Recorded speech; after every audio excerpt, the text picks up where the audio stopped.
But I thought about ways that I can help, and what I wanted to do is lend my voice to not only the healing process, but to what is now a full-on fight for land and water. That fight for water is something that we've been dealing with for a long time. But I first want to talk about my pilina, my connection to Lahaina. I did not grow up in Lahaina, but I did live in Lahaina for several years when I was performing in a show. And while I was in Lahaina, I was able to spend time with and learn from Akoni Akana. So Akoni was the keeper of many stories in Lahaina, and he was driven by a vision and a mission, which was to restore Lahaina to its former glory, a place that was in balance, which it hasn't been for a long time. So Akoni trained and taught a lot of us these stories so that we can educate others. And I think right now that education is going to be vital as we move forward into the healing process and restoration and reclamation. So Lahaina, I hate to start off like this, but Lahaina, I guess there was an early explorer that referred to Lahaina as the Venice of the Pacific. And I hate using Western references like that, but I think in this case, it's very useful because when you think of Venice, you think of, instead of streets, there's water, and there are people, traveling upon the water. Well, Lahaina had a place called Mokuhinia. So Mokuhinia was a pond, a huge pond. It was more like a lake. And there were people that could travel on the lake. There were the ali'i that lived within Mokuhinia on a place called Moku'ula, which is an island within the pond. And so the chiefs who lived there would take their canoe and travel places. It was that big. There was that much water in Lahaina. So Moku'ula, that islet within Mokuhinia, was the seat of power and governance for Maui for many generations. In particular, the chief Pi'ilani resided there. So Pi'ilani is actually an ancestor of mine, 16 generations back, through his son, Kiha Pi'ilani. He had other children, and one other child that he had was named Kala'aiheana. So when Kala'aiheana was born, she was E'epa, meaning she was born different in a supernatural way.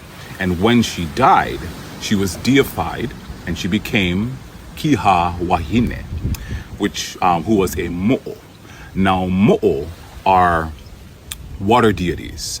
Some people describe mo'o as being lizard-like or dragon-like. So there were these huge water deities that were the protectors of the water that they dwelt in. Kiha Wahine was very interesting though, because she was one of the mo'o that would actually travel to different places, and she resided in different ponds on Maui and I believe other islands as well. So she could traverse the salt water, which is not very typical of mo'o, who are freshwater deities, but Kiha Wahine could do that. She was so powerful.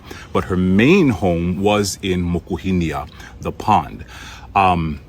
She had become so powerful that when Kamehameha was conquering the islands, he knew that he couldn't bring all the islands under one rule without her mana, without her power. So he sought her as his personal deity, and that's actually how he was able to conquer all the islands and bring them under one rule. She was immensely powerful, and she resided in those waters. So that's a lot of mana in that water in Lahaina. And what happened? The water was diverted. The pond became stagnant. Eventually it was filled in and became a baseball field, and she left. Where did that water go? It went to feed the sugarcane industry and the tourism industry. So that water was supposed to be flowing into Lahaina and is supposed to be flowing into Lahaina, but it's gone. Another place in Lahaina, another part of Lahaina that was celebrated historically was Malu'ulu Olele.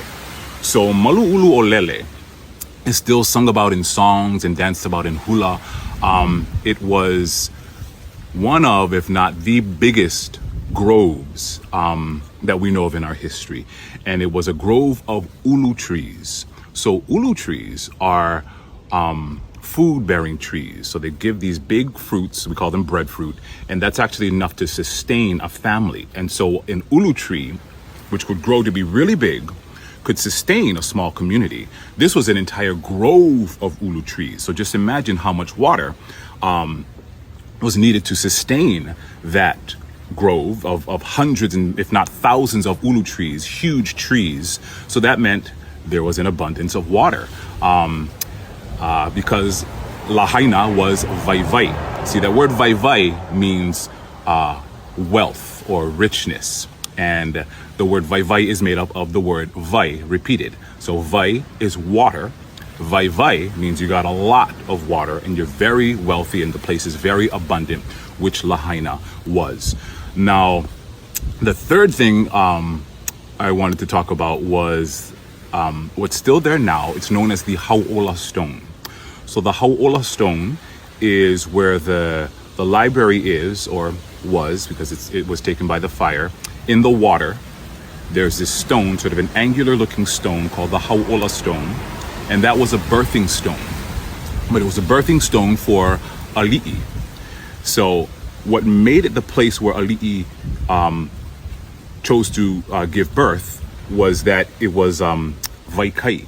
So it was in the kai, which is salt water, and there was fresh water that flowed into the kai. So it's vai and kai. And you have these two life giving elements, fresh water and salt water, meeting together, creating almost kind of like a magical place that was life-giving and suitable for bringing ali'i, or chiefly people, into this world. That rock was where my ancestors were born. And they were born there, like I said, because of the vai. But what happened to the vai? What happened to the water? Again, it was rerouted. And so the water that's supposed to be flowing into Lahaina is no longer there.